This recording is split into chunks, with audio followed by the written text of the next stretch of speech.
In termini essenziali io voglio lanciare quello che è il messaggio di questo calendario del Natale e del Capodanno.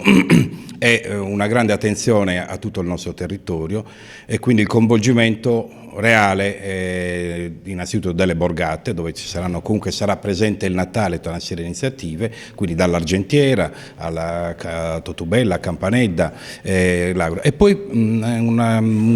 cosa assolutamente importante sarà la presenza del Natale anche a Lipunti, al Monte, al Latte Dolce, quindi non il solito dedicato con un'attenzione esclusiva al centro della città. Nel centro della città ovviamente ci saranno tutta una serie di manifestazioni, grazie anche al forte coinvolgimento di tutti gli esercenti attraverso i centri commerciali naturali e non solo, che per quest'anno fanno